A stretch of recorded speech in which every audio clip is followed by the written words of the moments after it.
Good evening from Mount Calvary Baptist Church. Thank you for watching us tonight. My encouragement to you is keep looking up. My encouragement to you, keep trusting the Lord. When the disciples were crossing over the sea, there was a great storm. And Jesus was in the back of the boat asleep.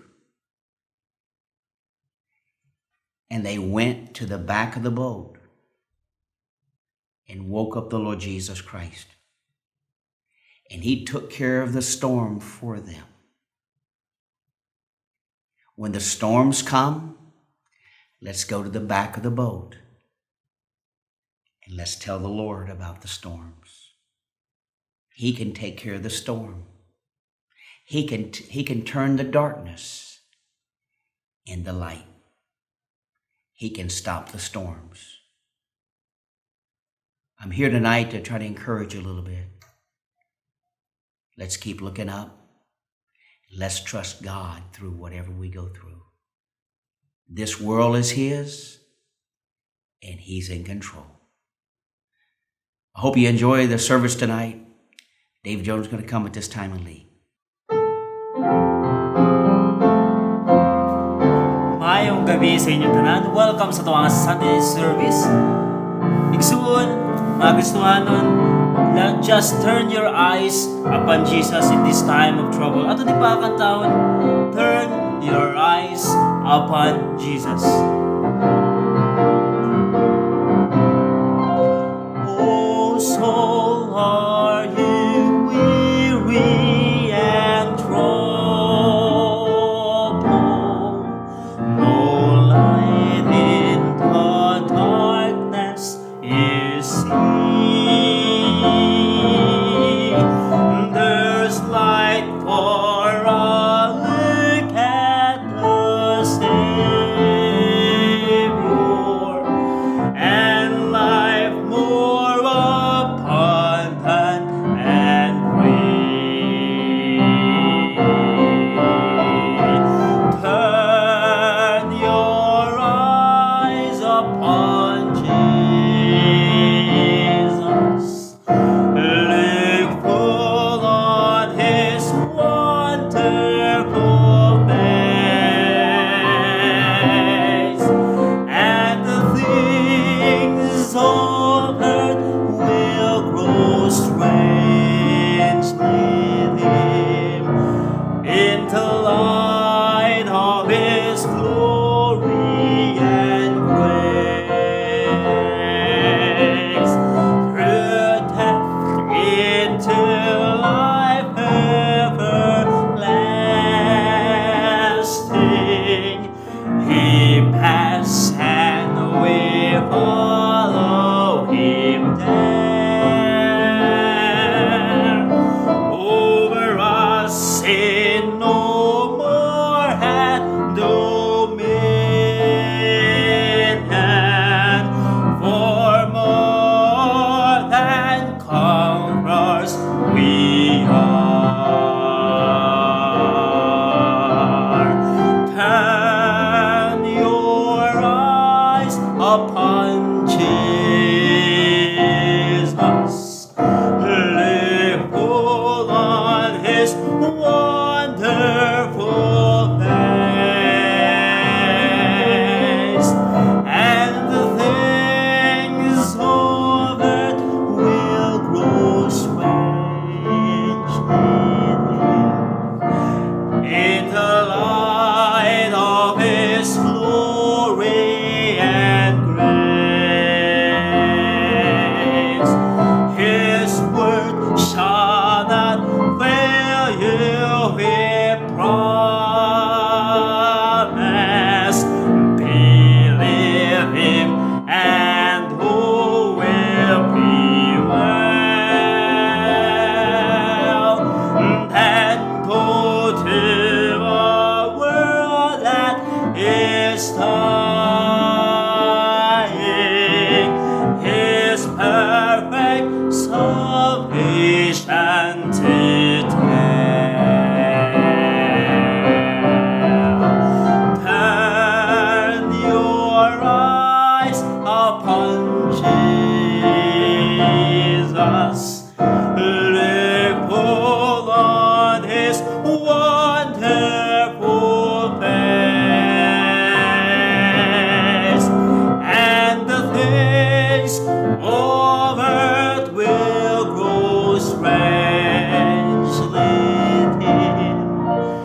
in the light of His glory and grace.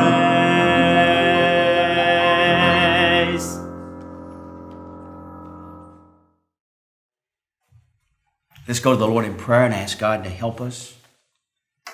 There's some people right now that's been quarantined. There's some people right now, they're going through some problems. There's people that have lost their jobs. People have lost their businesses. I say this often. When the upper class goes down, the lower class goes down further. There was a president in the 1860s, a long time ago. In 1860, Abraham Lincoln, he said, you don't help the poor by destroying the rich. You don't help the poor by destroying the rich. Because the rich are the ones that create jobs for the poor people. But there's a lot of people hurting right now, and they need our prayers and our encouragement. If you know somebody that's going through things, one of the greatest thing you can do is pray for them. The second thing is you can encourage them. Let's pray. Lord, we ask you here tonight that you'd bless. I pray that you'd honor our service. Lord, there's people here tonight have lost their jobs. Lord, some people's lost their businesses, and some are about to lose their businesses. We don't know what you're doing, God, but we believe that you're in control. Lord, I pray here tonight that you'd bless the service. You would encourage people through the preaching of the Word of God. Cause the preaching to make us look to heaven. Help us to set our affection on things above, not on things of the earth. Lord, we put everything in your hands here tonight. Bless the service in Christ's name. Amen. We're going to still have services as the best we can. Sunday morning, 7 o'clock, 8:30, and 10 o'clock. And so if you decide to stay home, I'm not against you. I'm not going to criticize people that come, and I'm not going to criticize people that don't come. You know why? It's never good to criticize anybody. You're not going to agree with everybody. Some of you right now, you don't even agree with your mate. You don't have to agree with everybody, but you don't have to criticize anybody.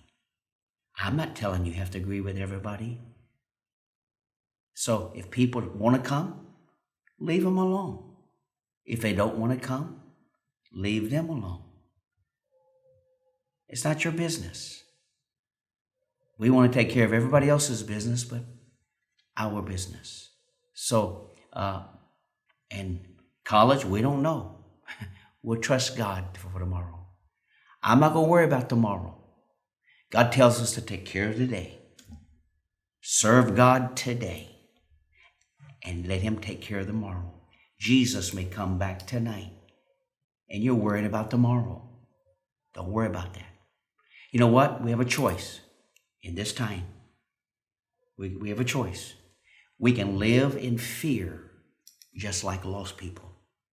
We can live in fear just like the ungodly. We can live in fear like all those around us. But if you're saved tonight, you ought to have something different than fear. And if you're saved and you're living in fear, you know why? Because you're listening to people instead of the Bible. David said, the Lord is my shepherd. I shall not want. The Lord is my shepherd. I shall not want. So we have a choice tonight. We can live in fear. And when you live in fear, you're no different than the lost people. Well, Pastor, you're just like lost people. Don't live that way. You and I don't need to live in fear. We need to have faith in God. When Daniel was thrown in the lion's den, he wasn't fearful. Everybody was against him. And he's going to be thrown in a lion's den. You know what? Daniel had faith and not fear. You go through the Bible of people that lived by faith. The 2 spies believed God.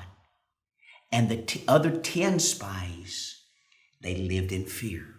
So as a Christian, God doesn't want us to live in fear. He wants us to have a greater faith.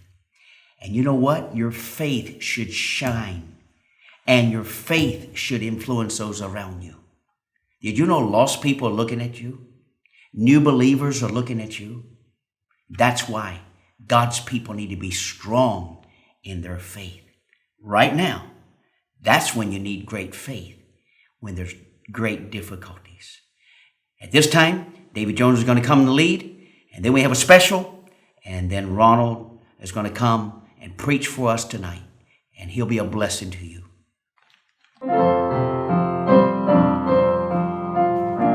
Maayong gabi ulit sa tanan. Ato ni pakakantahon, what a friend we have in Jesus. Just cling on sa to ang very best friend, and that is our Lord Jesus Christ. What a friend we have in Jesus. What a friend we have in Jesus. All our sins and griefs to bear.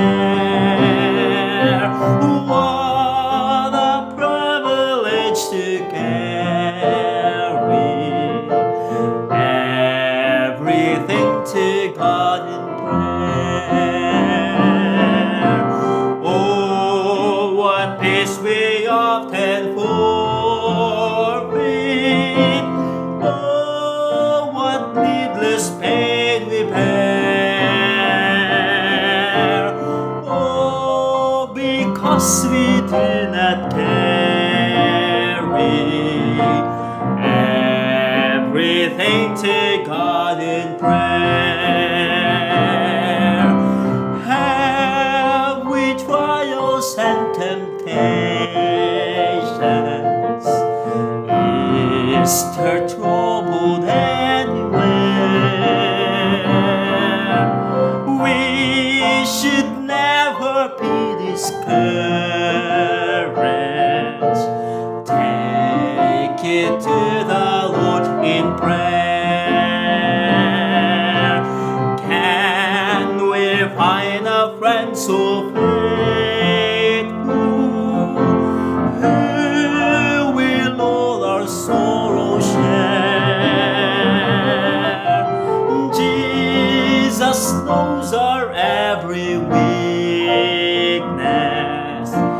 Take it to the Lord in prayer. Are we weak and heavy laden,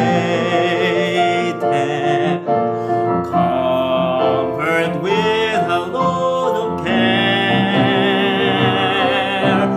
Precious Savior, still our refuge. Take it to the Lord in prayer.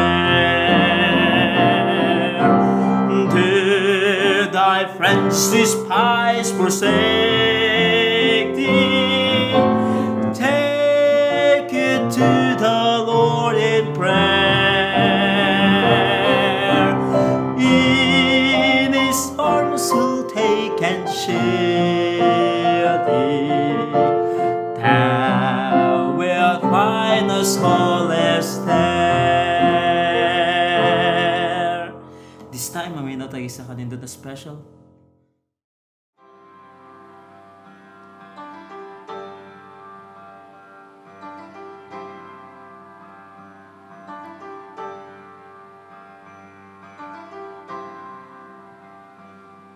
The church has been silent while the world raised its voice.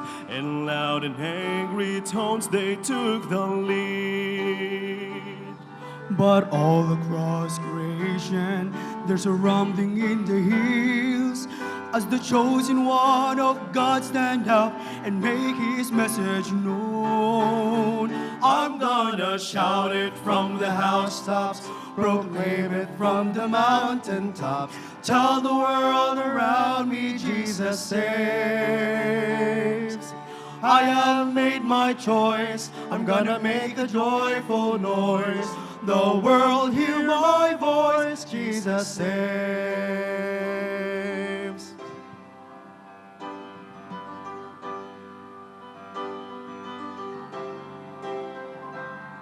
The rocks and hills were ready to proclaim the Savior's might, but the Spirit of the Lord said they should wait.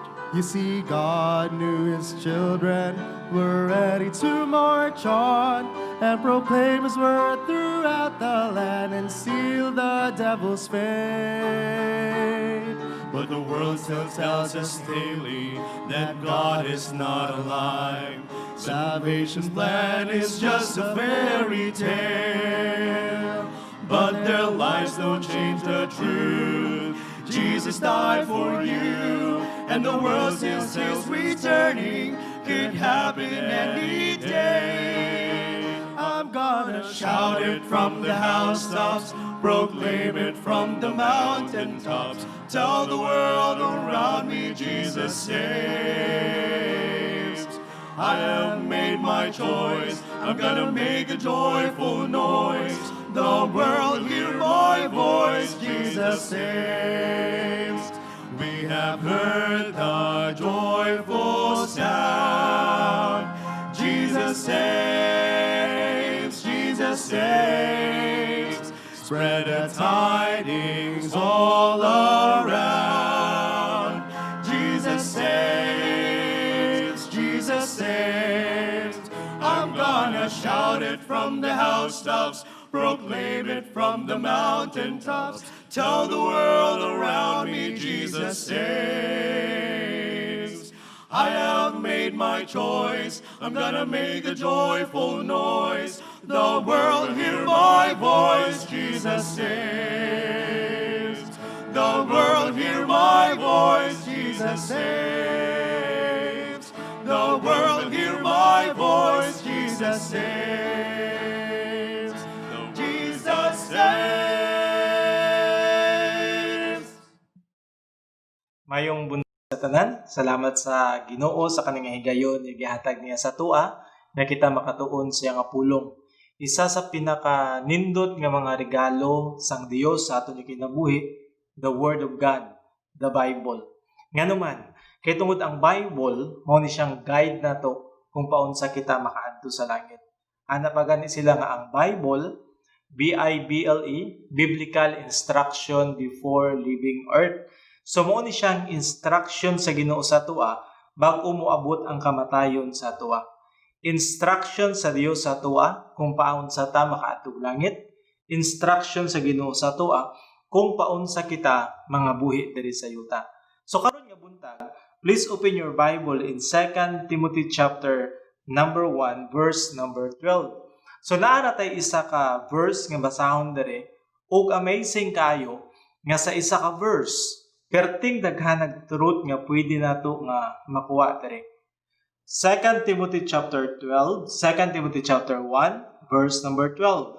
Ingon sang Bible diri, for the which cause I also suffer these things, nevertheless I am not ashamed. So si Apostle Paul, we know the story nga si Apostle Paul, he was an apostle para sa mga Gentile. So gigamit sa sang Dios aron sa pag-adto sa daghan nga mga lugar, sa pagwali sa pulong sang Ginoo, nya naay daghan nga mga tao nga na-save. But sa paglakaw ni Apostle Paul sa pag-preach niya sa gospel, dili tanan nga mga tao nakauyon sa pagwali sa pulong sang Dios. Naay daghan nga mga bagay nga gisuffer si Paul. But ana siya, for the which cause I also suffer these things, nevertheless I am not ashamed. Wala niya gikaulaw bisan nag-suffer siya much. Moningon niya, for I know whom I have believed, and I'm persuaded that he is able to keep that which I have committed unto him against that day. So nga nung wala man naulaw si Paul, nga nung wala man na-discourage si Paul sa pagpangalagad sa Dios, kay tungod nasayod siya kung kinsa ang iyang ginatuuhan. Og nasayod siya nga kaning person nga ginatuuhan niya, kaya makakip sa kung unsa may gitugyan niya sa Dios. Basahon ako sa bang verse, "For the which cause I also suffer these things, nevertheless I am not ashamed, for I know whom I have believed, and I am persuaded that he is able to keep that which I have committed unto him against that day." Mag-pray sa ta. Lord, salamat sa karon nga adlaw. Ako nag-pray, dear God, nga ikaw mag-open sa among mind, sa among heart, sa mga pulong. Lord, sa mga nagapaminaw ani nga wala pa na save, i-open na ilang mga kasing-kasing tabang ni sila, Lord, nga dawaton ka, saligan ka bilang personal nilang Savior. Kaya akong ginaampo, ginapasalamatan in Jesus' name. Amen. So, ang title sang akon nga message, Can God Really Keep Us Safe? Kaya ba sang Dios nga i-keep ang usa ka tao nga save? Pag once nga ma-save ba kita, save forever? Mga igsoon, daghan nga mga pangutana dere, naidaghan nga mga tao nga nagapangutana. Can a Christian truly have an absolute assurance that he or she is saved? Pwede ba gyud nga masabtan or masayran sang usa ka tao nga pwede maluwas? Okay? So can a Christian be sure that he or she will never be lost again? Ang usa pa ka tao nga nakadawat sa kay Jesus Christ bilang Savior niya, save na ba gyud siya ug dili na mawala ang iyang kaluwasan? Is there anything you do or I could do that would cause Jesus to take away our salvation? Naabay pwede nga buhaton nimo, buhaton nako, human nga madawat nato si Jesus Christ nga mawala ang aton nga kaluwasan? Naabatay pwede nga buhaton unya ang aton nga kaluwasan mawala? It is possible for us to decide that we didn't want to be a Christian anymore and lose it away. Pwede ba nga mag-decide ta nga karon nagtuo ta, unya ugma dili na ta magtuo? Pwede ba ta nga mag-decide nga dili na ta magtuo sa Dios pagkauman ang aton nga kaluwasan mawala? Unsa kaya ang tubag ana? Kasagaran sa mga tao, kasagaran sa mga religion, kung pangutan-on nimo kani nga mga question nga gipangutanan nako sa inyo kasagaran ang ilang tubag is no. Ang aton nga kaluwasan pwede siya nga mawala. Ang aton nga kaluwasan pwede siya nga mawala ugma kung naatay buhaton nga dili makahimaya sa Dios. Pero ang pangutana igsuon, mao ba na siya ang ginatudlo sa Biblia? So karon nga buntag mag-share ko sa inyo mahitungod sa aton nga kaluwasan nga according sa Bible, pag ikaw luwas na, ang imong kaluwasan dili na siya mawala. Ako nagatuo nga according sa Bible, sa pagtuon ako sa Bible, nga ang aton nga kaluwasan dili mawala. I believe that once salvation has been granted by God, salvation can never be taken away. So ang Biblia nagatudlo nga ang kaluwasan nga gihatag sang Ginoo sa atoa wala na say mawiay. Ibig sabihin igsuon, kung gihatag na niya sa imuha, walay moment nga kwaon na niya ug balik. Okay? So I believe that once a person has been saved by grace, they are forever saved and nothing will ever be able to change that fact. So pag once nga na-save ka by the grace of God, you are saved forever. Then also, I believe that it is impossible for a born-again once to ever be lost or ever to go to hell. Now mga igsoon, kinsa kaya itama? Kinsa kaya itama igsoon katong mga tao nga nagatuong ang kaluwasan mawala or katong mga tao nga nagatuo nga ang kaluwasan dili mawala. But I believe kani nga verse nga tun-an nato karon nga buntag nagatudlo siya that God can really keep us safe. So number 1 igsuon nga aton nga tun-an, makita nato diri ang conversion ni Paul. Paano ba naluwas si Paul? Number 1, Paul conversion. So makita nato dira in verse, so ingon sang Bible diya, for I know whom I have believed, and I am persuaded that he is able to keep that which I have committed unto him against that day. So una sa tanan igsuon, Paul conversion. Paano na-save si Paul? Number 1, A, involve a person. So kita na sayod nga makita nato diya sa verse ingon diya sang Bible, in whom a person, igsuon, naluwas si Paul because of a person. Now, we know the story nga sang bag-o pa na save si Paul, ang pangalan ni Saul, he was a Pharisee. Now, kaning mga Pharisee, gitrain ni sila, gamay pa gitrain ni sila sa mga balaod nga nakabutang sa Biblia. Ibig sabihin igsuon, kaning mga Pharisee, mga educated ni sila nga mga tao. But si Paul, si Saul, wala siya na save kay tungod educated siya. Wala siya na save kay tungod naa say daghan nga nabalaan. And also makita nato diri in Philippians chapter 3 verse number 6 nga si Paul ingon niya nga gitry niya nga gi-obey ang mga commandment sa Ginoo. So kung makita nato si Paul, he was an educated man. He was a religious and moral man.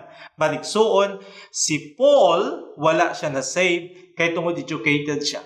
Wala siya na-save kay tungod maayo siya. Isa lang yun ang reason nga nung na-save siya o makita nato kung paano siya na-save in Acts chapter 9 kung asa na met niya si Jesus Christ.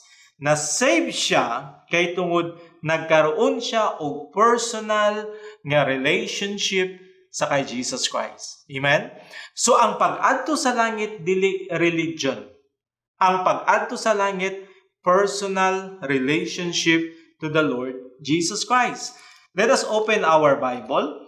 So, yung isang Bible diri in Ephesians chapter 2. In Ephesians chapter 2, verse 8 and 9. So, gipaklaro sang Biblia diri, for by grace are ye saved through faith, and that not of yourselves. So maluwas kita grasya lang sang Ginoo. Dili pinaagi sa aton nga kaugalingon. It is the gift of God. Regalo. Not of works, lest any man should boast. Mga igsuon, ang Biblia nagpaklaro nga ang kaluwasan dili pinaagi sa atong maayong binuhatan. Nganuman, aron walay tawo nga pwede nga magpasigarbo sa langit. So, unsay ginatuuhan nimo sa imong kaluwasan? Ang imong kaugalingon? Ingon sang Bible, not of works, lest any man should boast. O makita nato in Acts chapter 12, Acts chapter 4, in Acts chapter number 4, verse number 12, gipaklaro diya, ingon sang Bible diya, neither is there salvation in any other, for there is none other name under heaven giving among men whereby we must be saved. Nakita niya igsoon, neither is there any, ingon niya, neither is there salvation in any other. Ibig sabihin, ang Bible gipaklaro niya diya nga naaragay isa ka pamaagi sa aton nga kaluwasan. Neither is there salvation in any other, for there is none other name under heaven giving among men whereby we must be saved. So makita nato sa Bible nga ang kaluwasan igsuon naara gyud sa personal nga relationship nato sa kay Jesus Christ. Ingon sa Bible in 1 John chapter 5 verse number 12, he that hath the Son hath life, and he that hath not the Son of God hath not life. Ngano nga si Kristo laman ang pamaagi kay tungod siya ang anak sang Dios. Ngano nga siya lang man ang pamaagi kay tungod siya ang namatay sa cross para sa ato nga mga sala. gilubong ug nabanhaw. Mga igsuon, kung kaya nimo luwason ang imong kaugalingon, ngano nga namatay pa si Jesus Christ sa cross. Kung kaya sang aton nga simbahan nga luwason, ngano nga namatay pa man si Jesus Christ sa cross. Amen? So ang pulong sa ino nagaingon nga ang kaluwasan nato ara lang yun diya kay Kristo. Mangutana ko sa imo, luwas na ba ka? Naabay moments sa imong kinabuhi nga naginulsol ka sa imong mga sala, nga gidawat nimo si Kristo bilang personal nimo nga manluluwas. Then ang Bible nagaingon that not only ang conversion ni Paul involve a person but also involve a plan. Makita nato diya in 2 Timothy ana siya, in whom a person I have believed. So isa lang yun ang pamaagi sa Ginoo sa kaluwasan by faith. Makita nato kanina in Ephesians chapter 2 verse 8. For by grace are you saved through faith. Okay? Walay halo igsuon. Dili faith plus work. Dili mauna siya. Dili faith plus baptism. Dili mauna siya. Dili faith plus church membership. Dili mauna siya. Dili faith plus giving money to the church. Dili mauna siya. Ang kaluwasan nato igsuon by faith alone. For by grace are you saved through faith. O makita nato na siya sa daghan nga mga verses sa Bible. For example, John 3:16, very familiar verse. For God so loved the world that He gave His only begotten Son, that whosoever believeth in Him should not perish but have everlasting life. In John chapter 3 verse number 36, ang Bible nagaingon dito, He that believeth on the Son hath everlasting life, but he that believeth not the Son shall not see life, but the wrath of God abideth on him. So kung makita nato ang kaluwasan na gitudlo sa Bible is by faith. Now, igsuon. Maghambal kaw niya, Brad, tanan mga tao luwas, kay tanan nga tao nagatuuman sa Dios? Bitaw, no? Tanan nga tao nagatuuman sa Dios. Unya, luwas ba dahil na sila tanan? Ingong gani sang Bible, si Satan, nagatuo sa Ginoo, nagakurog pagyod. Nagatuo siya, nagakurog pagyod. Unya, unsa may kalahian sang ato nga pagtuo sa pagtuo ni Satan. Lantawan niya igsoon in Romans chapter 10. In Romans chapter 10, Romans chapter 10, verse number 9. Ang pulong sa inyo nagaingon diri that if thou shalt confess with thy mouth the Lord Jesus and shalt believe, the next word, believe in thine heart. Mao na siyang kalahian. Si Satan, bisan nagtuo siya, dili siya save, kay tungod wala ang faith niya naa diri sa iyang mind ug wala diri sa iyang heart. So kung gusto nato nga ma-save igsuon, ang aton nga faith dapat naa sa aton nga heart. Ingon sang Bible, if thou shalt believe in thine heart that God hath raised him from the dead, thou shalt be saved. Matingala ba ka? Ngano nga nay mga tao nga nagatuo sa Dios, pero gainom ra gyapon. Naay mga tao nga nagatuo sa Dios, pero nga nagapamalikas sa ragyapon. Naay mga tao nga nagatuo sa Dios, pero nga nagakomit man gyapon og adultery. Perting daghan nagbabae silang kinabuhi. Nagatuo sila sa Dios, pero nga sugarol man gyapon sila. Nagatuo sila sa Dios, pero nga drugs man gyapon sila. Kabalo ba mo igsuon? Ang pagtuo nila naa diri, pero wala diri. Kay ang tinuod nga pagtuo nga naa sa kasing-kasing nagadala og kausaban. Ingon sang Bible, ang pamaagi sa kaluwasan sang Dios by faith, in whom I have believed. Mga igsuon, gusto ka nga maluwas, saligi si Kristo dili diri, kung dili diri si mo kasing-kasing. Dawata siya, saligi siya bilang personal nimo nga manluluwas.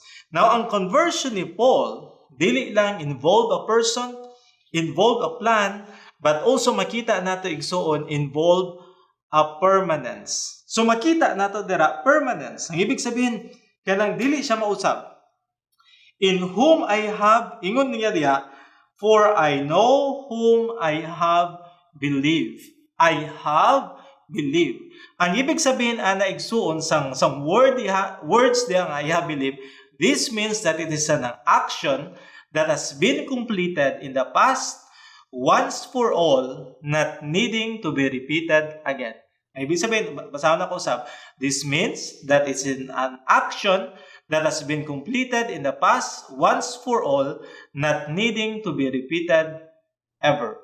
Now, may iksulingan. Ang salvation, let me compare that kanang ianak ang bata. Okay? So, halimbawa, gianak ka, kanang pagkaanak nimo, one time na siya. Dili na siya kinahanglan pa o dili na po na siya kinahanglan nga mahitabo pag-usab. Kaya isa ra gyud ta gipanganak. Okay? Same gyapon sa ato nya kaluwasan, kaya isa ra gyud ta nga maluwas.